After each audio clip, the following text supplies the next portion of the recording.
Gabi Fadel e bem-vindos a mais um Pare de Mimimi. Aquele vídeo onde vocês me mandam e-mails contando as suas histórias de treta familiar, de coisa que dá errado, as coisas que vocês têm dúvida, sabe? Vocês não sabem muito bem o que fazer. E eu dou o meu melhor pra tentar aconselhar vocês. E se o meu não funcionar, tem sempre os comentários aqui que são, ótimos. Oi! Desculpa interromper aqui o vídeo. Eu sou outra Gabriela, de outro momento, como você pode perceber. É que eu acho que você precisa ouvir isso. Assim, senti um negócio aqui que você tá precisando ouvir essa mensagem que eu vou te dar, tá? Eu vim passar a mensagem da Skillshare, que é o nosso patrocinador do vídeo de hoje. E eu tô com a sensação, assim, de que você precisa conhecer Skillshare. Skillshare é uma comunidade online focada em aprendizados sobre a criatividade. São milhares de aulas que você pode assistir, seja para desenvolver uma habilidade, seja para aprender alguma coisa totalmente nova, para desenvolver a sua criatividade e para te inspirar. São dezenas de aulas, desde ilustração, animação. Você pode também aprender sobre filme, vídeo, vai que você tá querendo, virar aí um youtuber. É sempre bom você ter um conhecimento de filme e vídeo para você começar a editar os seus vídeos e gravar os seus vídeos. Você pode aprender também fotografia e até escrita criativa, que pessoalmente são aulas pra mim que são sempre muito interessantes. Eu gosto muito de escrever. E escrita criativa você pode aprender talvez a escrever um roteiro, quem sabe, pra te ajudar nos vídeos. Ou então você pode também aprender a desenvolver pra web. Sim, tipo programar mesmo. Você pode aprender a fazer o seu próprio blog ou quem sabe a sua própria lojinha online. Todas as aulas do Skillshare são legendadas em português, então você vai entender tudo, pode ficar tranquilo, não precisa falar inglês pra conhecer o Skillshare. O site ainda não tá totalmente traduzido, mas ele vai ser totalmente traduzido para português muito em breve, tá? E tem aula para tudo que você possa imaginar, não só para você desenvolver a sua criatividade, como também para você até desenvolver a sua produtividade, quem sabe? Tem aulas para te ajudar a se organizar nos estudos, melhorar a sua produtividade durante o dia, se você for uma pessoa que é assim, um pouco enrolada que nem eu. Tem aula pra isso também. Eu, pessoalmente, comecei uma aula no Skillshare que eu já tava querendo fazer, há muito tempo. O que acontece? Sabe esse iPad aqui que eu gravo os vídeos do Pare de Mimimi? Eu comprei esse iPad inicialmente porque eu falei assim, acho que eu vou desenhar um pouco.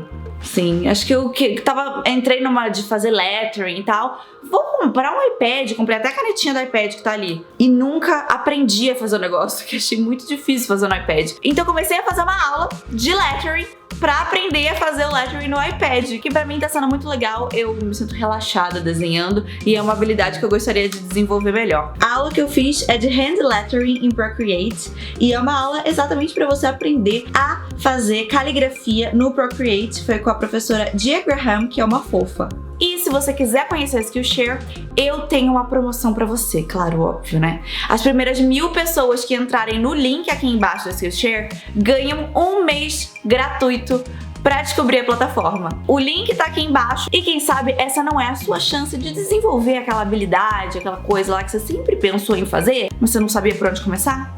Talvez seja pelo Skillshare. Tudo bem, agora vocês já podem voltar pra programação inicial. Desculpa. Então, eu não gosto de demorar, sabe? Eu sou uma pessoa prática, eu gosto de tudo rápido. Vamos pro primeiro e-mail. Nossa, deu pra entender o que eu falei? Vamos para o primeiro e-mail. A dicção mandou beijo. Nossa senhora, a dicção horrível. Oi, Gabi, como vão as coisas? Eu me chamo Lorena, tenho 21 anos e o meu mimimi começa pelo fato de eu ser uma mulher cis, hétero, assexual, romântica. Ou ao menos era isso que eu achava. Confusa, deixe-me recapitular um pouco da minha história para eu explicar melhor esse babado. Desde os meus 9 anos de idade, eu sempre tive muita espinha. Na roleta russa da genética, eu peguei a pele super oleosa do meu pai e os hormônios super desregulados da minha mãe, o que resultou no que a minha esteticista chama de o pior caso de espinhas que ela já viu.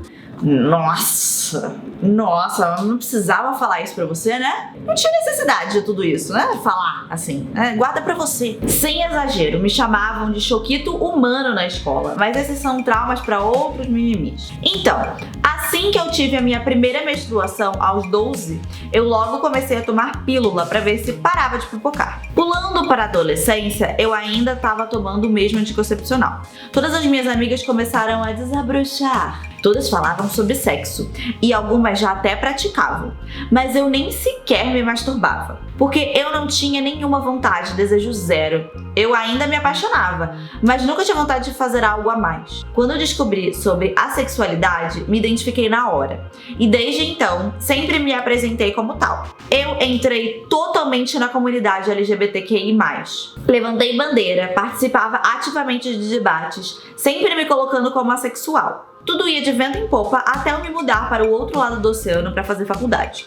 E minha pílula não vende aqui. Minha pele já estava 1000 vezes melhor. Depois de 1 ano e meio de Roacutan, 3 anos de espirulactona, entre outros tratamentos simultâneos. Então experimentei parar de tomar qualquer pílula, ou ao invés de substituir por outra. Não foi de cara. Demorou uns 3 meses para eu de fato começar a me sentir estranho. Agora é inegável.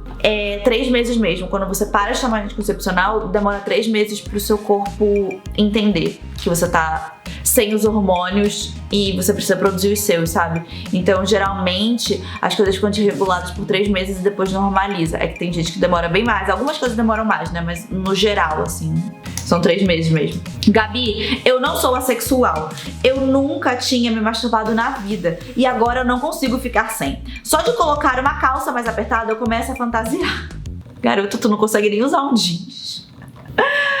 Ai, que bom que agora a moda é jeans largo, né? Ou que ruim, depende do ponto de vista. Às vezes você tava gostando, né? Sei lá. Eu não cheguei a transar ainda, mas creio que não precisa chegar a esse ponto pra saber. Eu tive tanta certeza por anos de que eu era sexual e de repente foi só parar de tomar uma maldita pílula e toda essa parte da minha adolescência foi pro ralo. Eu sinto que eu perdi parte da minha identidade, sabe? Eu estou totalmente desnorteado. O que eu faço? Como se lida com esse tipo de crise de identidade? Ou, no caso, sexualidade? PS, meus conhecidos mais ativos da comunidade LGBTQI+, estão todos no Brasil. Então eu teoricamente poderia só não falar nada pra ninguém, apagar qualquer vestígio das minhas redes sociais e fingir que essa fase da minha vida nunca existiu. Sei lá, só de pensar que eu deveria esconder isso me faz me sentir uma impostora, sabe? Acho que eu tô ficando maluca. Help! Beijos, Menor que 3. Eu tenho um programa muito grande com pessoas que usam de um rótulo pra se definir toda a personalidade dela, tudo que elas são. Porque eu acho que você é muito mais do que uma caixinha que você tá se encaixando. Mas eu entendo que pra algumas pessoas isso tem um significado. Eu, Gabriela, não gosto do fato de que a gente tem nome pra absolutamente todas as coisas, nos mínimos detalhes do que elas são, sabe? E a gente tá sempre procurando rótulos pra se colocar, porque eu acho que o futuro deveria ser a gente sem precisar se colocar numa caixa. Eu entendo que para algumas pessoas é uma parte importante da descoberta delas se identificarem e encontrarem outras pessoas como ela. Eu entendo isso, mas eu acho que acaba causando coisas tipo o seu, sabe? Você não mudou nada. Isso não significa nada. Do mesmo jeito que não deveria significar nada, por exemplo, qual é a sua sexualidade? Que na verdade é exatamente o que é, né? Não deveria significar nada. Isso não deveria afetar o seu valor, quem você é, nada disso. E assim, você não mudou. Você descobriu que você tava com os hormônios desregulados por causa da pílula, que é uma coisa extremamente comum. Mas você mesmo, assim, a sua essência, ela não muda. Você continua sendo você. E você precisa olhar pra isso e ver que você é muito mais do que só isso. Isso não é o que te define. Não é a sua sexualidade o que te define, o que transforma você em você. Isso não é a sua personalidade. Isso não é quem você é. Isso é uma pequena fração. Bem pequena, um pequeno detalhe. A gente é muito mais do que isso. A gente é todas as coisas que a gente já aprendeu, todas as pessoas que a gente já conheceu, todos os lugares que a gente já foi, todas as experiências que a gente já teve. E a gente muda muito. A gente muda. Tudo bem que normalmente numa mudança de sexualidade é uma mudança bem grande, mas ainda assim a gente muda muito na nossa vida. Nós não somos as mesmas pessoas que a gente era um ano atrás. E ao mesmo tempo nós somos. Você entende isso? Assim, a nossa essência, ela tá lá. Mas nós somos pessoas novas todos os dias. E tudo bem se isso era uma coisa que antes você se identificava e agora você não se identifica mais. Não é como se a sua vida não tivesse sido real, como se nada... Aquilo ali era o que fazia sentido pra você naquela época. Era o que você se identificava naquela época. E aí mudou. E você não precisa ter uma crise de identidade porque uma coisa na sua vida mudou. Vai mudar muita coisa ainda na sua vida, em várias outras coisas. Coisas que você gostava, você vai deixar de gostar. Você vai se ver gostando de coisas que você nunca imaginou. A vida é assim, é pra gente mudar mesmo, é pra gente experimentar várias coisas diferentes, é pra gente ser várias pessoas diferentes. Então relaxa, sim. Eu não acho que você precisa esconder isso. Isso foi uma coisa que fez muito sentido na sua vida e que foi uma parte muito grande da sua vida por um tempo. E aí você descobriu que, não, na verdade aquilo ali não estava certo. Na verdade era porque você tomava anticoncepcional e aquilo desregulou seus hormônios. E tudo bem. Daí aquela fase da sua vida ali passou, mas ela foi uma fase da sua vida muito real. E você não precisa esconder isso de ninguém. Não, antes eu achava que eu era isso e agora eu não acho mais. É que nem pessoas que se descobrem gays depois de um tempo. Um dos meus melhores amigos se descobriu gay, ele já tinha tipo uns 22, 23 anos. Se descobriu. Ele não sabia que ele era gay. Até, tipo, 20 e blaus anos. E aí? As coisas que ele viveu antes, elas são válidas ainda. Foi o que fez com que ele chegasse naquele ponto. Tudo bem, não tem problema. Você não precisa de um rótulo para te identificar e você ser quem você é. Um rótulo não é a sua identidade. A sua identidade é você. Você precisa se conhecer. E aí, os seus rótulos podem mudar à vontade, que você vai continuar sendo você uma vez que você se conhece. Porque o rótulo é o rótulo. O rótulo não é você. É apenas uma pequena parte do que te representa. Não é você, não é o que você é. Sei lá, se fosse comigo uma coisa dessa, eu super falaria. Assim, eu era sexual antes. Daí um dia parei de tomar pílula anticoncepcional e não era mais. Inclusive acontece com pessoas assim que antes eram super sexualmente ativas e aí elas começam a tomar pílula. É um processo que demora, sabe, às vezes. E aí um dia elas falam, cara, nossa, eu não quero mais transar. E é a pílula, sabe, acontece com várias pessoas com útero. Então assim, não acho que você precisa dessa crise toda, porque não mudou quem você é. Você ainda é você. E é isso que você precisa acreditar, sabe, não é no rótulo. Olá, Gabi! Antes de falar do meu mimimi, eu vou fazer uma introdução básica com algumas informações importantes. Eu tenho 18 anos, entrei na faculdade há pouco tempo, num curso que eu gosto e desde sempre sou apaixonada pela vida orgânica. Eu sou aquela pessoa que pega qualquer bicho na mão e nunca mato nenhum, nem mesmo formiga, mosquito, barata. Sempre fui bem natureba mesmo. Além disso, eu descobri depois de algum tempo o que eu sempre quis ser, mas não sabia que nome dar: ser cientista. Esse curso que entrei é na área biológica. E nos primeiros dias de aula, eu já me apaixonei por um projeto de pesquisa de uma das minhas professoras. Desde a primeira aula com ela, eu ficava frequentemente perguntando se haviam vagas, até que um dia ela me respondeu dizendo que sim, depois de vários nãos. Nisso, marcamos uma reunião para ela me conhecer e por fim, finalmente consegui entrar nesse projeto. Como eu não conhecia a faculdade, eu tive o meu primeiro período online, ela saiu rodando comigo como uma guia turística, apresentando vários lugares de lá. Achei muito fofo dela. Ela foi me mostrando o lugar como se fosse a minha mãe. Depois disso, ela me apresentou os meus colegas de equipe. E depois de almoços, acompanhando experimentos e até mesmo a confraternização, eu percebi que gostava de todos eles. Como se não bastasse, eu ganharia R$400 de bolsa para trabalhar nesse lugar, em que, na verdade, eu tenho mais a aprender e desenvolver meu currículo do que qualquer outra coisa.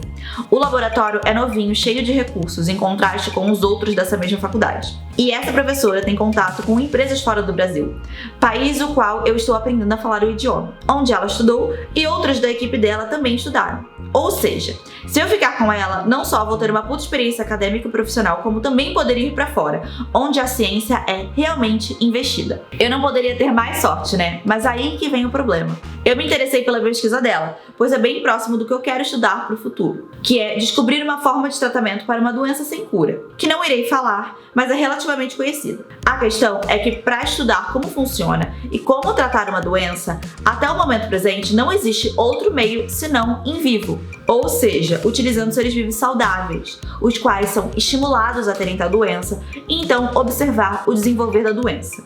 Depois, sacrificar o animal, retirar a área de enfermidade e analisá-la. Em outras palavras, para talvez achar uma forma de melhorar a qualidade de vida de milhares, quem sabe milhões de pessoas, seria necessário a tortura e assassinato de inúmeros camundongos, ratos, entre outros. Para piorar a minha situação, eu ainda fui jogada para uma outra pesquisa dessa mesma professora, que parece parece ser uma grande oportunidade também, já que é um tema de interesse global e pouco investido. Então eu teria destaque como profissional por ter conhecimento dessa questão. Mas ainda é mais cruel, pois nessa não dá nem pra só matar e estudar, tem que realmente infringir inúmeras situações dolorosas para o estudo funfar. Enfim, o meu dilema é: tudo parece perfeito, a professora, a equipe, o dinheiro, a oportunidade, etc. Mas tem esse ponto de uso de animais que me consome dia e noite, e eu simplesmente não sei o que fazer. Eu não tenho crença em religião, então eu não tenho um norte de um certo e errado universal. E fico com medo de que, se houver esse conceito pré-estipulado nas nossas existências, eu esteja escolhendo o caminho errado, mesmo sem saber. Mas tive toda a chance do mundo para não ir por ele. Meus amigos e familiares apoiam eu continuar no projeto. Para eles, essa oportunidade não deve ser perdida. E os animais são um obstáculo que terei que passar, mesmo me fazendo mal. Lembrando que eu, até então, tinha certeza que queria estudar X doença. Mas agora entendo que para fazer isso não teria escapatória. Então, em resumo, mesmo que fique no projeto agora, não faz sentido eu fazer isso pela oportunidade se eu decidir não trabalhar com isso, em razão dessas vidas assassinadas.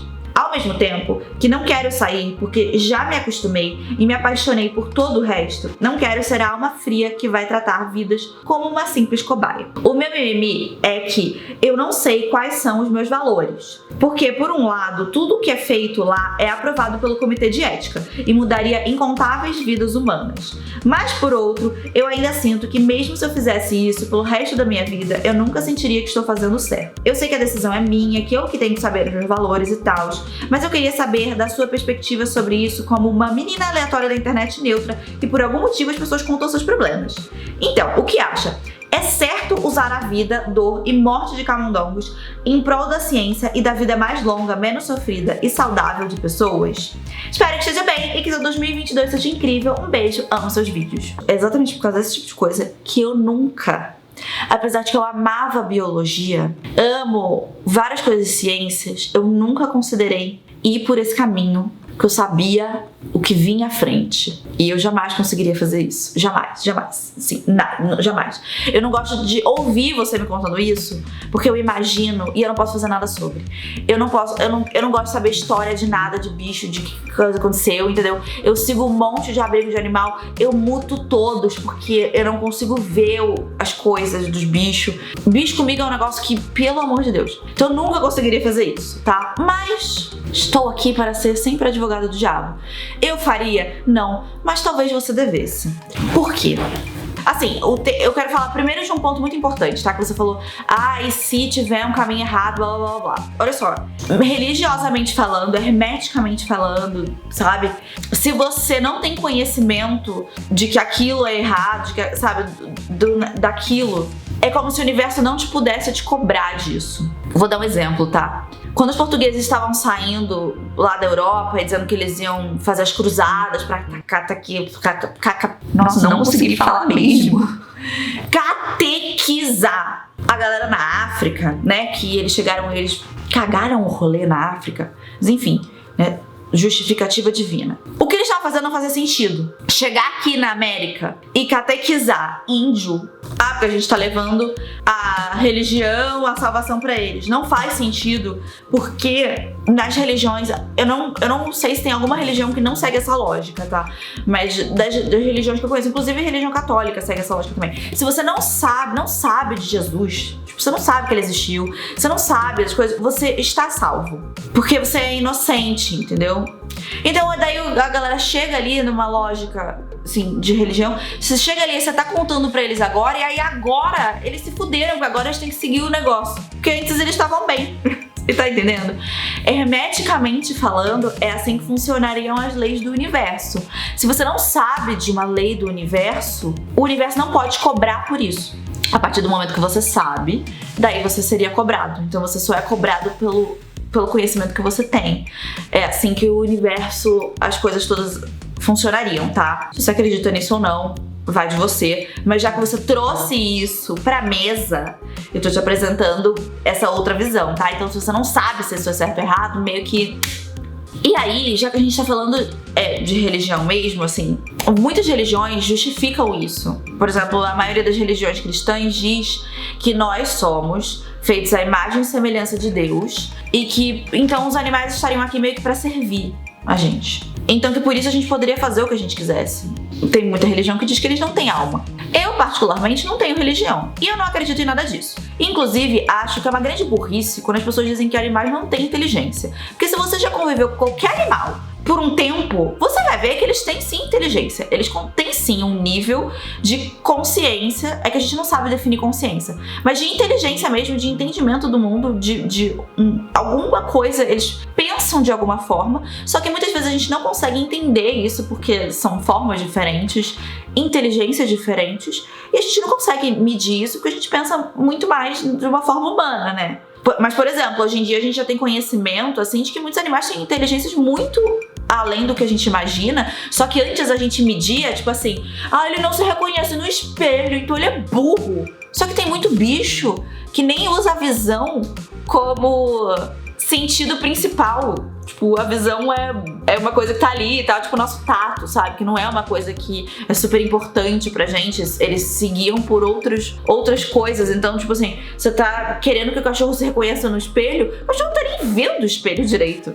E aí você quer medir a inteligência dele por causa disso? É de uma burrice sem limites. Mas a gente gosta de usar essas coisas pra justificar a maneira que a gente trata todos os outros animais. Só que a real é o seguinte: nós somos animais também. A gente gosta de tratar da gente, nós humanos, como se a gente fosse uma coisa à parte da natureza, à parte dos outros animais, e a gente não é. É só que a gente teve um sucesso muito grande no nosso processo evolutivo, né? Que a gente criou um cérebro enorme que dificultou o nosso parto pra caralho, mas que trouxe uma vantagem evolutiva que pra gente foi muito boa, já que antes da gente ser inteligente, a gente não tinha praticamente porra nenhuma, né? Que convenhamos, a gente é um bando de macaco pelado que, assim, né? A gente não tem muitas habilidades. Eu, Gabriela Fadel, iria me fuder magicamente na natureza, assim. Que bom que a gente construiu isso aqui, entendeu? E que a gente arranjou outras coisas, outros mecanismos de sobrevivência, que não é, assim, lutar pelo nosso alimento, porque se eu tivesse que lutar por qualquer coisa, amigos, não ia dar certo. Nada. Não ia nem um pouco dar certo. Se eu tivesse que correr um pouco. E isso foi um processo evolutivo, porque pra gente era muito vantajoso gastar toda essa energia a mais com o nosso cérebro, porque ele nos deu uma vantagem evolutiva muito grande. Porque nós somos bichos. A gente é animal, a gente tá aqui pra sobreviver. E a gente cria empatia com outros humanos, e a gente cria laços muito fortes com outros humanos. Tudo isso é sobrevivência, a sobrevivência da nossa espécie. Porque no final a gente tá aqui só pra botar mais gente no mundo, etc, sabe? Essas coisas assim. É isso, biologicamente é isso, sabe? E, então assim, eu não acho que a nossa vida vale mais do que a vida de nenhum outro animal, tá? Eu não acredito nisso, eu acredito que todo mundo aqui é bicho. As vidas todas têm o mesmo valor. Só que, se a gente observar o reino animal, os animais, eles matam. Os animais fazem coisas bem cruéis. A gente diz que não, mas fazem sim, é só olhar o comportamento dos golfinhos. Os golfinhos são, assim, pelo amor de Deus. Eu não sei como é que a Disney nunca fez um vilão golfinho, porque eles são maléficos. Golfinho é ruim, são maus, adoro golfinho. Mas é bom bicho ruim. Eles fazem coisas horríveis. E fazem coisas horríveis que sim. Do mesmo jeito que a gente faz coisas horríveis também. Então, se a gente tá fazendo coisas horríveis pra salvar a nossa espécie, que no final é o que biologicamente o nosso cérebro é condicionado a fazer, e nós somos animais, e se não for você, vai ser uma outra pessoa, você não vai impedir que isso aconteça não fazendo. Eu acho que se você fizer com respeito, assim, eu sou contra teste em animais, né, mas pra coisas que podem ser evitadas, tipo, por exemplo, cosmético. Pô, eu não preciso, né? Eu não preciso que o meu remedinho para as minhas rugas seja a custa de um animal. Mas daí, quando é para salvar outras vidas, daí eu já não sei, sabe? E aí vai muito do que você se sentir confortável em fazer. De verdade, porque assim, eu entendo, eu não faria, tá? Eu falei tudo isso, mas eu não faria. Eu não conseguiria. Eu não conseguiria fazer isso com os bichos. Eu não ia conseguir. Eu ia me sentir muito triste. Eu ia me sentir muito mal. Eu ia sofrer demais. Eu não iria conseguir. Não iria mesmo. Mas no final das contas, assim, alguém vai fazer. Às vezes eu acho que é até melhor ser uma pessoa que tem essa consciência como você tem e que vai fazer tudo da maneira mais ética, responsável e boa para os animais possível, como você, do que uma pessoa que não se importa. E não só isso, do meu ponto de vista também, eu prefiro que sejam pessoas que tenham essa consciência de que não é uma coisa legal e que estejam ali e que estejam também procurando outras saídas pra isso. Que estejam procurando outras maneiras de fazer isso sem que seja à custa da vida de outros animais. Eu preferiria que fosse você. Mas daí, se você não quiser, tudo bem. Mas isso é o que eu penso, a minha maneira de pensar. Enfim, eu sei que tem muita gente que não concorda com o que eu falei, e pra ambos os lados, mas perguntar a minha opinião eu tô dando, né? Porque eu tô aqui pra isso. Então assim, eu prefiro que seja você do que seja uma outra pessoa. Vai ser alguém no final. Mas aí você tem que pensar se você vai conseguir conviver com isso, tá? Se você vai entender isso e aceitar isso e viver de boa com isso. Se você não conseguir, gata, sei lá, se você não... Tipo, eu jamais me submeteria a isso. Não tem a menor chance. Nunca. Eu não conseguiria nem fazer veterinária. Que, tipo, teoricamente você tá ajudando os bichos. Nem veterinário eu conseguia fazer. Porque ia chegar bicho doente pra mim e eu ia me desabar em lágrimas. Eu nunca. Não tenho a menor chance. Não consegui nem imaginar. Oi, Gabi, tudo bem com você e com o Black? Tudo certo? Espero que sim. Meu nome é V. Eu tenho 25 anos e o meu mimimi é o seguinte. Eu e meu namorado estamos morando juntos há 1 ano. Tudo tem dado muito certo desde então. E essa pandemia só fortaleceu o amor, gente. Que bonito! Na maioria das pessoas que eu vi, só fudeu tudo mais. Meu namorado trabalha em uma empresa muito boa na área de paixão dele. Acontece que alguns meses atrás, ele se inscreveu para um processo seletivo de uma empresa enorme estrangeira, sem qualquer esperança de passar. O que nenhum de nós dois esperávamos, Gabi, é que não só ele foi aprovado, como também recebeu a oferta de se juntar à filial australiana do negócio, fator que nos faria mudar de continente. Ele ficou radiante com a oportunidade, e eu também, apesar de no fundo estar odiando essa história toda. Tenho um relacionamento excelente com a minha família, especialmente com a minha mãe e a minha irmã mais nova. Começamos a planejar ter filhos em 4 ou 5 anos, e não é nada do que eu queria criá-los longe do ambiente familiar acolhedor que eu e ele tivemos. Não temos parentes lá ou mesmo conhecidos. E apesar de nesse meio tempo criarmos laços e visitas serem sempre uma opção, nada nunca vai ser como lá. Meu namorado começou a apontar todas as vantagens de morar em um país super desenvolvido, inclusive educação e oportunidade para as crianças. Eu sou uma mulher negra e a ideia de ter um filho num país tão racista me apavora completamente. Ué, e o Brasil é o quê, linda? Porque assim, até onde eu sei, não sei muita coisa sobre a Austrália. Mas assim, sinceramente, eu duvido que tenha a quantidade de pessoas negras mortas por policiais igual tem aqui no Brasil, viu? É uma informação a se averiguar, tá? Mas, sei lá. Essa mudança não me atrapalha em nada profissionalmente. Bem pelo contrário. Meu emprego já funciona em home office e existem muitas oportunidades de expansão em outros continentes. Nós conversamos com alguns brasileiros instalados lá e todos disseram 1000 maravilhas do país e das pessoas. Mesmo assim, meu coração ainda dói muito com a ideia de deixar o Brasil. Cheguei a comentar com ele sobre ficar. Ele não se opôs, mas claramente a coisa toda de mudar de continente ganhou o coração dele. Tenho me mantido aberta e comentado pouco sobre os meus receios e apegos. Não quero estragar uma oportunidade que é ótima para nós dois. Sempre que ele comenta algo sobre a sorte de termos alugado e não comprado um AP ou a quantidade de oportunidades lá, eu concordo, mas deixo um comentário discreto sobre não estar totalmente decidida. Ele ainda não aceitou a proposta. Disse que é um assunto para pensarmos com carinho.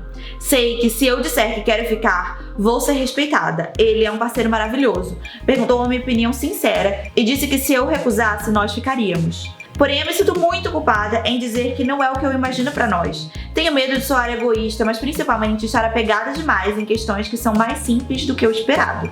Nós temos uma vida bem confortável aqui no Brasil, mas lá, nosso padrão seria infinitamente maior. Me ajuda, Gabi, o que eu faço? Beijo, se cuida, menor que 3. Eu vou falar um negócio aqui e eu não quero que você se sinta ofendida. Ou se sinta, porque eu também não posso fazer nada pelos seus sentimentos, você sente o que você quiser, tá? Mas assim, eu odeio, nossa, me dá uma raiva de gente que vai contra mudanças. E mais especificamente, eu tenho uma birra com gente que é apegada, sabe, a raízes. Eu não gosto, mas assim, não afeta em nada a minha vida, tá? Mas é um negócio como, eu sou uma pessoa, assim, eu gosto de gente que se joga, sabe? Eu gosto de gente que vai, que muda, que vai lá, faz, porque a gente não sabe se a gente vive várias vezes, como é que é o rolê, se a gente volta, enfim, né? Mas que eu tenho consciência, eu só vou viver uma vez. Então isso aqui é tudo que importa, porque eu não tenho consciência das outras. Então eu quero ter o máximo de experiências que eu posso ter. Eu quero aproveitar todas as experiências que eu puder ter enquanto eu tô aqui. Eu quero ir pra todos os lugares, eu quero ver como são as outras coisas, eu quero viver. E eu não quero ficar presa, ancorada com coisas que muitas vezes, assim, desculpa, sei lá, meio medíocre, sabe? Porque o Brasil é um país que, puta, é foda. A gente tá numa puta crise econômica, insegurança. Eu não consigo imaginar um universo onde eu escolheria ter um filho no Brasil, sabe? Um filho no Brasil é absurdamente caro. Se você quer dar uma educação de qualidade, olha quanto tá um colégio aqui no Brasil, quanto que você não gasta com um filho pra você dar tudo de bom que essa criança pode ter, sabe? Então, assim, eu entendo que você gosta da sua família e tal, mas o mundo ele é muito maior do que o que você conhece só, sabe? Outra coisa, por que essa decisão tem que ser uma decisão definitiva? Também não entendo isso. Porque pondera sobre tantas coisas, porque quando a gente tiver filhos e tal, não sei o quê. Tá, tudo bem, é de se pensar. Mas assim, até isso acontecer, você pode ir pra lá, não gostar e voltar. Porque não é pra sempre. Você não precisa tomar uma decisão e ser essa decisão pra sempre. Agora você vai ter que ficar na Austrália pelo resto da sua vida. Não deveria ter aceitado esse emprego. Não, você chegou lá, olhou assim em volta, viu uma aranha muito grande, viu um canguru todo trincado, não gostou? O koala não é o suficiente pra você ficar lá? Vaza, gata. Vai embora, volta. Fala, amor, não quero. Mas sei lá, entendeu? É uma experiência pra você ter, pra você ver, não precisa ser pra sempre, não precisa ir com esse pensamento de que vai ser pra sempre. Se joga na vida, aproveita as oportunidades que você tem, não gostou, volta. Acabou. Sei lá, é assim que eu penso. Acho que a gente tem que ser mais desprendido das coisas. Acho que a gente tem que viver mais, fazer mais as coisas, experimentar. Sei lá, só vai viver essa vez. Vai ficar presa na mesma cidade que nasceu, com as mesmas pessoas, com a mesma família pra sempre. O mundo é tão grande. Eu sei que nem todo mundo se importa com isso, tá? Que não é uma prioridade pra todo mundo, tá? Então as pessoas têm que viver de acordo com o que elas querem viver. E quer ficar no Brasil, fique.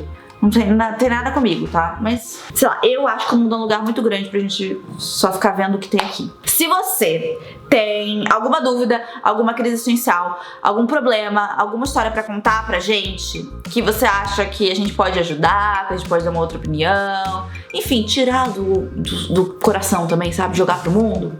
Manda um e-mail pra mimimi@gabifadel.com. Não se esquece também de mandar um e-mail com a hashtag ex-mimimi pra esse mesmo e-mail, caso você já tenha aparecido aqui no Para de Mimimi antes e você queira contar pra gente o que foi que aconteceu depois, que a gente fica curioso e a gente é fofoqueiro. Não se esquece de curtir o vídeo se você gostou, se inscreve no canal e compartilha esse vídeo com outras pessoas que talvez precisem de uma fofoquinha aí no dia a dia delas, e eu vejo vocês no próximo vídeo. Tchau!